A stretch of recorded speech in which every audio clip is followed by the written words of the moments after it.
शीतलपुर गांव में टूनी चिड़िया अपनी छोटी बहन लाडो चिड़िया के साथ रहा करती थी। सारा सारा दिन मेहनत मजदूरी करके वो अपना गुजारा करती थी। कई बार तो ऐसा होता कि उन्हें भूखे पेट ही सोना पड़ता था। इसी तरह से उनकी जिंदगी गुजर रही थी। एक दिन की बात है, वो दोनों अपने घर के बाहर बैठे हुए थे। तभी वहाँ पर एक सेब बेचने वाला आता है। सेब ले लो सेब, ताजा ताजा मीठे मीठे सेब ले लो।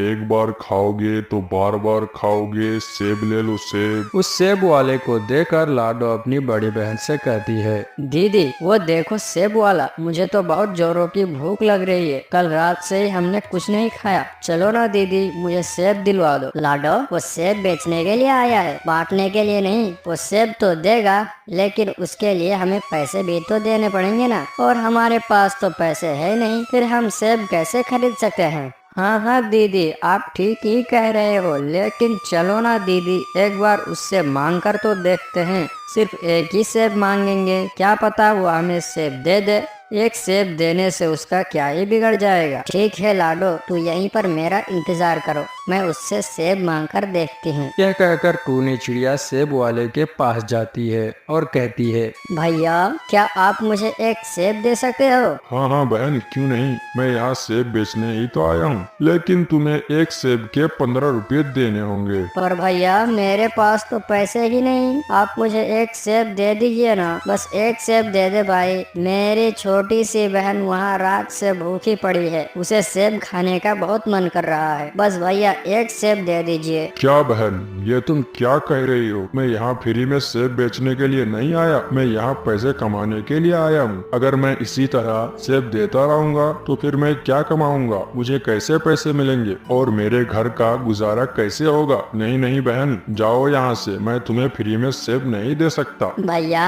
ऐसा मत कहो, मैं आपसे वादा करती हूँ कि मैं एक ना एक दिन आपकी सेब की कीमत जरूर चुका दूंगी। ये देखकर सेब वाले को उस पर दया आ जाती है। वह उसे एक सेब दे देता है और कहता है, ठीक है बहन, ये लो, ये एक सेब ले जाओ। वैसे भी एक सेब देने से मेरा कुछ नुकसान तो नहीं होगा और तुम्हारा पेट भी भर जाएगा। ले जाओ, जब भी तुम्हारे पास पैसे हो तो मुझे दे देना, वरना कोई बात नहीं। टूनी चिड़िया सेब वाले को धन्यवाद देती है और वो सेब लाडो के पास ले जाती है।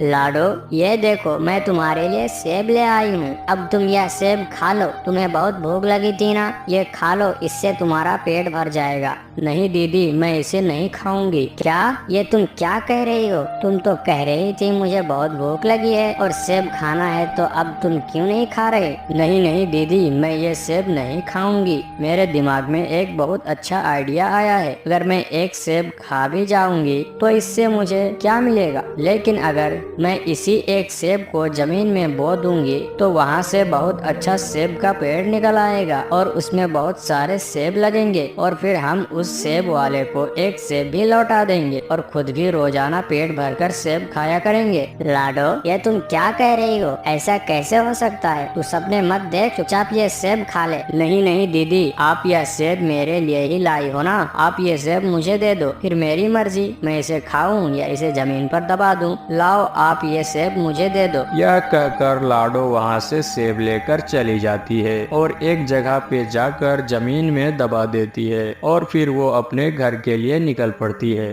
अगले दिन सुबह लाडो चिड़िया की आंख खुलती है। अरे अरे, सुबह हो गई। अब तक तो मेरा सेब का पेड़ उग गया होगा और उस पर ढेर सारे सेब भी निकल आए होंगे। चलो चलो सेब लेने चलती हूँ। ये कहकर लाडो उस जगह पर जाती है जहाँ उसने सेब को दबाया था। वहाँ पर सच में एक बड़ा सेब का पेड़ निकल आया था जिसके बहुत सारे सेब लटक रहे थे। वो अपनी बहन के पास जाती है और कहती है, दीदी दीदी, मैंने तुमसे कहा था ना, उस सेब से सेब का पेड़ निकलेगा और बहुत सारे सेब भी आएंगे, पर आपको तो मेरी बात पर विश्वास ही नहीं था। चलो अब चलकर खुद ही देख लो। टूनी को अब भी लाडो की बात पर विश्वास नहीं था, लेकिन वो फिर भी उसके साथ चली जाती है। वहाँ पहुँचते ही उसे एक सेब का पेड़ दिखाई देता है। उस पेड़ पे बहुत सारे सेब लगे हुए थे। ये देखकर उसे अपनी आंखों पर विश्वास ही नहीं होता और वो लाडो से कहती है, लाडो कहीं ये किसी और का पेड़ तो नहीं जिसे दिखाकर तुम मुझे बेवकूफ बना रही हो? भला एक दिन में सेब का पेड़ कैसे उग सकता है? दीदी आप ये क्या कह रही हो? आपको तो पता है कि मैं झूठ नहीं बोलती, ये मेरा ही पेड़ है, यहीं पे मैंने अपना पेड़ लगाया था। देखो वो कितना बड़ा पेड़ बन गया और उसमें ढेर सारे सेब भी लगे हैं। चलो अब हम इसमें से एक सेब तोड़कर उस सेब वाले को दे देंगे, फिर हिसाब बराबर हो जाएगा। टूनी और लाडो बहुत ही ज्यादा खुश होती है। वो दोनों ढेर सारे सेब तोड़ लेते हैं और घर के लिए निकल पड़ते हैं। थोड़ी देर बाद सेब वाला भी वहाँ आ जाता है। टूनी चिड़िया उस सेब वाले को एक टोकरी सेब देती है और कहती है, ये लीजिए भैया, आपने कल मुझे एक सेब दिया था ना, आपने हमारी बहुत बड़ी मदद की थी, इसलिए आप ये सारे सेब रख लो। सेब वाला वो सेब देखकर काफी ज्यादा हैरान होता है और वो टूनी चिड़िया से कहता है, बहन कल तक तो तुम कह रही थी कि तुम्हारे पास खाने को कुछ भी नहीं है, तो आज तुम्हारे पास इतने सारे सेब कहाँ से आ गए कि तुमने मुझे टोकरी भर के सेब दे दिए? हाँ भैया, जो कल आपने मुझे एक सेब दिया था ना, उससे एक बहुत बड़ा सेब का पेड़ निकल आया है जिसपे बहुत सारे सेब लगे हुए हैं। मैंने उसी पेड़ से ये सेब तोड़कर आपको दिए हैं, क्योंकि आपके उस सेब की वजह से ही तो मुझे वो पेड़ मिला है। सेब वाले को उसकी बात पे विश्वास ही नहीं होता। फिर क्या था, वो दोनों बहनें सेब तोड़ती है और बाजार में बेचना शुरू कर देती है। फिर एक दिन उनके घर पर एक आलू कौवा आता है और कहता है, ए टूनी चिड़िया, जल्दी से ये घर खाली कर दो, ये घर अब मेरा है। हमारे माता पिता ने मरने से पहले इस घर को गिरवी रखा था, इसलिए ये घर अब मेरा हो चुका है। पैसे चुकाने का समय भी बीत चुका है, तब भी अगर तुम्हारे पास पैसे है तो अभी भी मुझे दे दो, मैं तुम्हें ये घर छोड़ दूंगा, नहीं तो तुम दोनों यह घर छोड़कर चली जाओ। टूनी और लाडो के पास इतने पैसे तो नहीं थे, इसलिए वो दोनों घर छोड़कर चली जाती है और वो अपने सेब के पेड़ के पास आ जाती है। दोनों बहनें बहुत ही ज्यादा दुखी थी।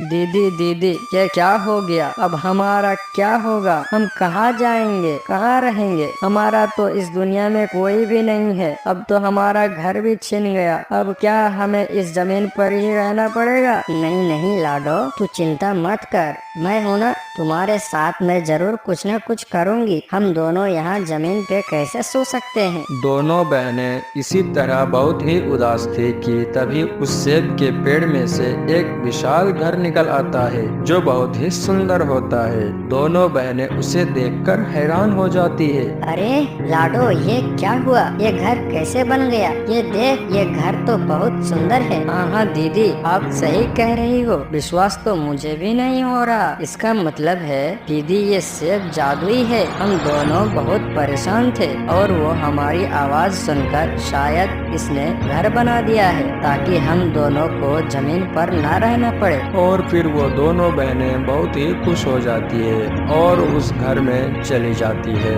और इसी तरह वो दोनों बहनें खुश खुश रहने लगता है। फ्रेंड्स, इसी तरह की इंटरेस्टिंग स्टोरी देखने के लिए आप हमारे चैनल को सब्सक्राइब जरूर करें।